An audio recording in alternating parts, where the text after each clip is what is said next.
চালিয়ে যাও, তোমার ছেলে একদিন তোমাকে দেখে হ্যান্ডেল মারবে।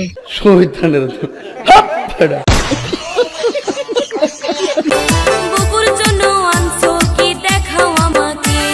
আমার একটা এরকম তুমি থাকলে তো ঘুমাতে বালিশ লাগবে না। বুকু বিছন নিয়া আইসো তাড়াতাড়ি। গুলাব ভাবি তুমি কি হাসি দিলা, পাগল হয়ে গেল। সর্বনিম্ন একটা 20 কেজি। বুকু বিছন নিয়া আইসো তাড়াতাড়ি। অসাধারণ সেক্সি লাগছে তোমাকে। উফ কি সাইজ রে ভাই, পাগল হয়ে গেলাম আমি। এমন একটা ভাবি চাই। Cameraman control. ডিসক্লেমার, এই রোস্টটি একেবারে হালকা মেজাজের, কাউকে আঘাত করার জন্য নয়, শুধু বিনোদনের জন্য।